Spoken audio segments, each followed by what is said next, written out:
வணக்கம் நண்பர்களே, நான் கார்த்தி. வயது 30. இந்த கதை ஏப்ரல்-மே மாதங்களில் நடந்தது. என்னுடைய தினசரி வழக்கம் காலையில் அலுவலகம் செல்வது, பின் மதிய உணவிற்கு வீட்டிற்கு வருவது, மீண்டும் மாலை அலுவலகம் செல்வது, பின் வீடு திரும்புவது. அவ்வாறு மதியம் உணவு இடைவேளையின் போது வீட்டிற்கு வரும் சமயம் வீட்டிற்கு தேவையான பொருட்களை வாங்கி வருவது வழக்கமாக கொண்டிருந்தேன். அன்று தை முதல் தேதி விடுமுறை நாள் என்பதால் நானும் என் மனைவியும் அருகே உள்ள சூப்பர் மார்க்கெட்டுக்கு சென்று திரும்பிக் கொண்டிருந்தோம். வரும்படியில் வழியில் புதிதாக பால் மற்றும் ஐஸ்கிரீம் விற்கும் கடை ஒன்று புதிதாக திறக்கப்பட்டிருக்கிறதை கண்டோம். டூ வீலரில் இருந்து இறங்கி சன்ரைஸ்கிரீம் வாங்கி வந்தோம். அன்று தான் முதலில் கடை திறக்கப்பட்டு இருந்ததால் கடையின் உரிமையாளர் கண்ணன் எங்களிடம் மிகவும் நன்றாக பேசினார். ரெகுலராக பால் பொருட்கள் மற்றும் ஐஸ்கிரீம் ஸ்டாக் மெயின்டைன் செய்யப்படும் எனவும் தொடர்ந்து கடைக்கு வருமாறு கூறினார். அன்றிலிருந்து தினமும் மதிய உணவுக்காக வீட்டிற்கு வரும் சமயம் வீட்டிற்கு தேவையான பால் மற்றும் தயிர் போன்றவற்றை வாங்கி வந்தேன். 1.5 மாதங்கள் கடந்த பின்பு வழக்கம் போல் ஐஸ்கிரீம் கடைக்கு சென்றேன். அன்று தான் முதலில் கண்டேன் தேவியை. தேவி ஐஸ்கிரீம் பால் கடையின் உரிமையாளரின் மனைவி. வயது 28 இருக்கும். ஒரு சுடிதார் அணிந்து கொண்டு கடையில் நின்று கொண்டிருந்த மற்றொரு கஸ்டமரிடம் பணம் வாங்கி விட்டு செல்வதை கொடுத்து கொண்டு நின்றாள். அவளின் அழகு எது பெரிய அழகு என போட்டி கண்ட வண்ணம் அவளின் அழகு இருந்தது. வசீகரமான கண்களும் குரலும், அவள் பேசும் தமிழும் ஒரு ஸ்டைலாக இருந்தது. அவளை மெய்மறந்து பார்த்து கொண்டிருந்தபோது கடையின் உரிமையாளர் கண்ணன் வந்தார். என்னை பற்றி அறிமுகம் செய்து வைத்துவிட்டு பழக்கம் போல் நான் வாங்கும் பொருட்களை தயாராக ஒரு கவரில் எடுத்து கொடுத்தார். தேவி, இதுதான் சாரோட ரெகுலர், ஒரு பால், ஒரு தயிர், ஒரு மோர் பாக்கெட். சார் எப்ப வந்தாலும் வண்டி நிறுத்துறப்பவே நீ இதை எடுத்து கொடுத்திடலாம் என்றார். தேவியுடன் அன்று எதுவும் பேசவில்லை. பொருட்களை வாங்கிக் கொண்டு வீட்டிற்கு திரும்பிவிட்டேன். தொடர்ந்து கடைக்கு செல்லும் சமயம் எல்லாம் அவ்வப்போது தேவியின் தரிசனம் கிடைத்தது. கோடை காலம் தொடங்கியது. ரெகுலராக நான் வாங்கும் பொருட்களில் ஐஸ்கிரீமும் சேர்ந்தது. ஒரு நாள் மதிய உணவு சாப்பிட்டு மாலை அலுவலகம் திரும்பும் சமயம் அவர்களின் கடை வழியே சென்றேன். அப்போது தேவியும் தன்னுடைய ஸ்கூட்டியை ஸ்டார்ட் செய்து வீடு செல்ல தயாரானாள். கடையின் வியாபாரம் அதிகமானதால் மதிய உணவில் உரிமையாளர் கண்ணனை சாப்பாட்டிற்கு மாற்றி விடவே தேவி துணைக்காகவே கடைக்கு வந்தாள் என்று புரிந்து கொண்டேன். நான் அவர்கள் கடையை கடக்கும் முன்பே அவள் கூட்டியை ஸ்டார்ட் செய்து செல்லத் தொடங்கினாள்.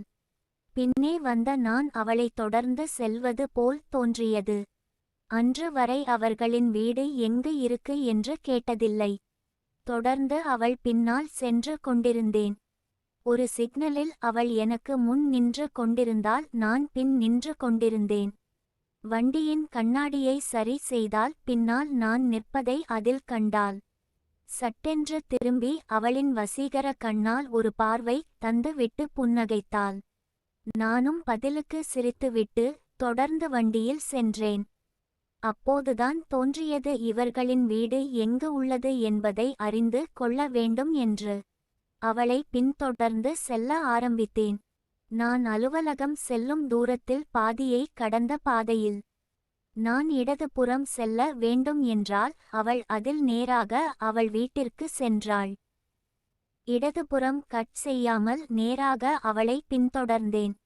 மிகவும் அமைதியான ஒரு தெருவில் ஒரு வீட்டின் முன்பு வண்டியை நிறுத்தினாள். நான் அந்த வீட்டை பார்த்து வைத்து கொண்டேன். வாசலில் அவர்கள் விற்கும் பாலின் விளம்பர பலகை இருந்தது. இதுவே அவர்களின் வீடு என உறுதி செய்து கொண்டேன். நாட்கள் கடந்தன. நானும் தினமும் சென்று அவர்களிடம் பொருட்கள் வாங்கி வந்தேன். கோடையின் உச்சம் அனைவரையும் அசத்தியிருந்த சமயம் அது. உடல் தேகம் காக்க வீட்டிற்கு இளநீர் வாங்கிச் செல்வதை வழக்கமாக்கினேன். இளநீர் வாங்கிவிட்டு ஐஸ்கிரீம் கடைக்கு வருவது வழக்கமாக இருந்தது. நான் பின் தொடர்ந்து வந்த நாளிலிருந்து தேவி என்னுடன் பேசும் குரலின் நயம் மிகவும் மென்மையாக இருந்தது. ஒரு நாள் விட்டு ஒரு நாள் நான் இளநீர்களை வாங்கிச் செல்வதைக் கண்டு தேவி என்னிடம் கேட்டாள். தேவி, என்ன சார் இளநீர் டெய்லி வாங்கிட்டு போறீங்க? நான், உடல்நலம் தான். வெயில் ஓவரா தாக்குது அதான். தேவி, ஐஸ்கிரீமும் சாப்பிடுறீங்க, இளநீரும் குடிக்கிறீங்க. பார்த்து இந்த வெயில் காலத்தில ஜலதோஷம் புடிச்சிர போகுது. நான், பார்த்துக்கலாம். இவ்வாறு அன்று பேசி விட்டு சென்றேன். இதுவே நாங்கள் இருவரும் அதிகம் பேசியதாய் அன்று இருந்தது. பின்பு ஓரிரு நாளில் அவளின் கடைக்கு சென்றபோது மீண்டும் இளநீர் பற்றி பேச ஆரம்பித்தாள். தேவி, என்ன சார், சிகப்பு இளநீர் தான் பிடிக்குமா உங்களுக்கு? காதில் ப்ளூடூத் ஹெட்செட் போட்டு இருந்ததால் சரியாக கேட்காமல் என்ன சொன்னீங்க என்று கேட்டேன். தேவி, ஒன்னும் இல்லை, இந்தாங்க நீங்க ரெகுலரா வாங்குறது என கூறிவிட்டு சில்லறையை கொடுத்தாள். சென்றடைய வாங்கும் சமயம் என் கண்களும் அவளின் கண்களும் பார்த்து கொண்டிருந்தன. அவளுக்கு போன் வர சற்று சுதாரித்து போனை அட்டெண்ட் செய்தாள்.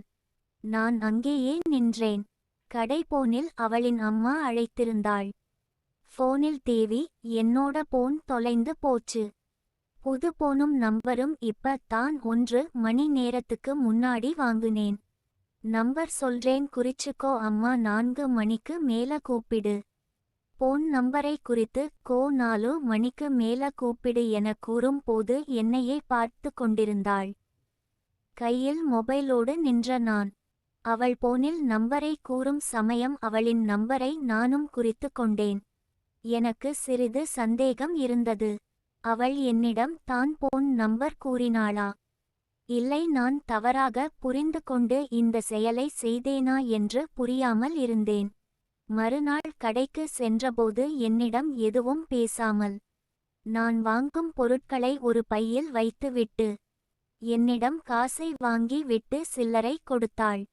அவளின் நடவடிக்கையில் சிறிது கோபம் இருந்தது. ஒரு குழப்பத்திலே நானும் அங்கிருந்து சென்றுவிட்டேன். மாலை அலுவலகம் செல்ல கிளம்பிய சமயம் தேவியின் கோபம் நினைவில் வந்தது. அலுவலகம் செல்லும் பாதையில் அவர்களின் கடையை நோட்டம் விட்டேன். கடையிலிருந்து தேவி ஏற்கனவே புறப்பட்டு இருந்தாள். அவளின் கணவன் கண்ணன் மட்டுமே அங்கு இருந்தான். அவர்களின் வீடு இருக்கும் தெருவுக்கு அருகில் வண்டியை நிறுத்திவிட்டு அவளுக்கு கால் செய்தேன். முழுவதுமாக அறிந்து ரிங் முடிந்தும் அவள் போன் அட்டெண்ட் செய்யவில்லை. சரியென்று நானும் அங்கிருந்து கிளம்ப வண்டியை ஸ்டார்ட் செய்த போது தேவியின் நம்பரில் இருந்து அழைப்பு வந்தது. ட்ரையச்சல்லல் பார்த்துவிட்டு, கார்த்தி சாரா என கேட்டாள். நான், ஆம். தேவி, சொல்லுங்க. நான், இல்ல சும்மாதான் கால் பண்ணேன் என கூறிவிட்டு நாளைக்கு ஸ்ட்ராபெரி ஐஸ்கிரீம் வந்துருமா என கேட்டேன். தேவி, அதுக்கு தான் கால் பண்ணீங்களா? நான், ஆமா. தேவி, அதுக்கு கடையோட போன் நம்பருக்கு கூப்பிட்டு இருக்கலாமே. என்னோட நம்பர் எப்படி உங்களுக்கு தெரியும்? நான், நேத்து நீங்க போன்ல பேசுனத கேட்டேன், அப்பதான் உங்க நம்பரை நோட் பண்ணேன். தேவி, ஓ நீங்க டியூப் லைட்னு நினைச்சேன். பரவாயில்லை, இதையாச்சும் நோட் பண்ணீங்களே. நான், டியூப் லைட்டா?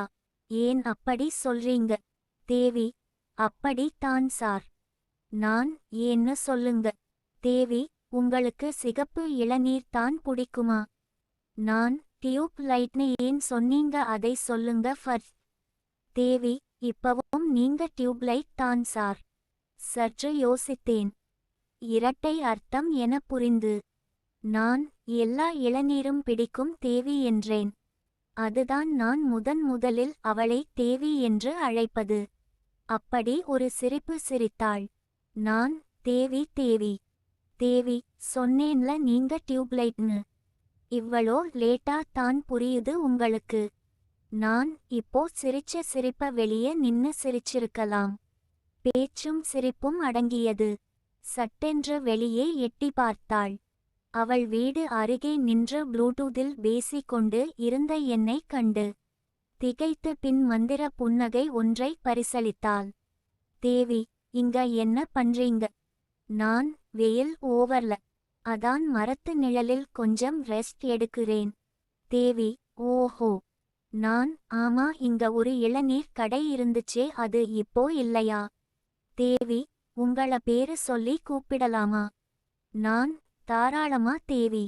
தேவி, கார்த்திக்கு கொழுப்பு கொஞ்சம் கூடிருச்சு, அதான் இளநீர் தேடுறார் போல. நான், கொழுப்பு இல்ல, உடல் சுடு தான் கொஞ்சம் அதிகமா ஆயிடுச்சு. இன்னைக்கு ரொம்ப அதிகமா இருக்கு, அதான் இளநீர் தேடுறேன். தேவி, அந்த கடையெல்லாம் இப்போ இல்ல இங்க. நான், உன் கிட்ட இருக்கா? சாரி, உன் வீட்டுல இருக்கா இளநீர்? பேசிக்கொண்டே மாடியில் வந்து நின்று கொண்டு சுடிதாரில் அங்கும் இங்கும் நடந்து கொண்டே பேசிக் கொண்டிருந்தாள். தேவி, ஆளு எப்படின்னு பாக்க நான் உன் கிட்ட பேச நினைச்சேன். எனக்கு எந்த நல்ல ஆளு தான் நீ. ஆனா இளநீர் எல்லாம் காலம் வரும்போது கிடைக்கும். சிறிது நேரம் அங்கு நின்று பேசிக்கொண்டு பின் அலுவலகம் சென்றேன். போனிலே எங்களின் பேச்சுக்கள் தொடர்ந்து இருந்தன. அவ்வப்போது கடைகளில் ஆளில்லாத நேரத்தில் செல்லமான கிண்டல்களும் என ஓரிரு வாரங்கள் கடந்தன. ஏன் என்னை வீட்டிற்கு அழைக்க மாட்டேங்கிறாய் என்ற கேள்விக்கு நீண்ட நாள் மௌனம் சாதித்த தேவி ஒரு நாள் அதற்கான பதிலை கூறினாள். என் கணவன் என் மீது நம்பிக்கை பெரிதாய் கொள்ளவில்லை. இதற்கு முன்பு நாங்கள் இருந்த ஏரியாவில் வேறு ஒரு நபருடன் என்னை தொடர்பு படுத்தி எண்ணிக்கொண்டு அங்கிருந்த எங்கள் கடையை அடைத்துவிட்டு இப்போது புதிதாக வேறு ஒரு ஏரியாவில் கடை வைக்கும் அளவிற்கு பெரிய சந்தேக பேர்வழி. ஆனால் இதற்கு முன்பு எனக்கு எந்த ஒரு நட்பும் இல்லை. இங்கு உங்களை கண்ட பின்பு எனக்குள் திடீரென்று ஒரு புதுவித உணர்ச்சி தோன்றியது. எனவேதான் உங்களுடன் பேசி பழக ஆசைப்பட்டேன். முன்பு இருந்ததை விட இப்போது எங்களின் பொருளாதாரம் நன்றாக உள்ளது. எந்த ஒரு காரணம் கொண்டும் நாங்கள் நடத்தும் கடை அடைக்க கூடாது. இதே இடத்தில் தொடர்ந்து வியாபாரம் செய்ய நான் விரும்புகிறேன். எனவே என்னால் எந்த ஒரு அத்தனையும் பிரச்சனையும் வந்து விடக்கூடாது என்பதற்காகவே தங்களிடமிருந்து விலகியே இருக்கிறேன். ஆனால் இது இப்படியே இருந்து விடாது. வெறும் போனில் மட்டும் பேசிக் கொண்டிருப்பேன் என்று நீங்கள் நினைக்க வேண்டாம். கண்டிப்பாக ஒரு நாள் உங்களை அழைத்து இளநீரும் பாயாசமும் தருவேன் என்றாள். பாயாசம் என்றதும் அவளுக்கு குழந்தை பிறந்து 2 வருடம் ஆகியும் பால் சுரக்கிறது என்று நினைத்து அங்கும் டியூப்லைட் ஆக இருந்தேன் என்று பின்பு தான் தெரிந்தது. சில நாட்கள் கழித்து காலை அலுவலகம் சென்று வேலை பார்த்து கொண்டிருந்த போது ஒரு வாட்ஸ்அப் மெசேஜ் வந்தது. மணி 11. குட் நூன் என்று. உடனே ரீப்ளை செய்தேன். குட் நூன், மதிய சாப்பாடு இளநீர் பாயாசமா என்றேன். ஆமா, நீங்க வந்தா இளநீரும் பாயாசமும் என்றாள். உண்மையா சொல்றியா? வேணும்னா 3 மணிக்கு முன்னாடி வந்தா பரிமாறுவேன். மணியை பார்த்தேன். அருகில் இருந்த சக ஊழியரிடம் அவசர வேலையாக நான் வெளியே செல்வதாக கூறிவிட்டு 2-3 நிமிடத்தில் கிளம்பினேன். அவள் வீடு இருக்கும் தெருவில் முனையில் வண்டியை நிறுத்திவிட்டு இறங்கி நின்ற மொபைலை கையில் எடுத்து பார்த்தேன். பரிமாற தயாராக இருந்தால் இன்னும் 2 நிமிடத்தில் பரிமாறத் தொடங்கலாம் என ஒரு மெசேஜ் அனுப்பினேன். அவள் வீட்டின் கதவு திறக்கும் சத்தம் கேட்டது. கேஷுவலாக நடந்து செல்வது போல் அவள் வீட்டின் பக்கம் சென்றேன். அவள் என்னை பார்த்து கொண்டே கதவை திறந்து வைத்துவிட்டு உள்ளே சென்றாள். உச்சி வெயிலின் தாக்கத்தில் தெருவில் நடமாட்டம் இன்றி இருந்ததால் சுற்றும் மற்றும் பார்த்துவிட்டு அவள் வீட்டின் கதவை உள்ளே சென்று சாத்தினேன்.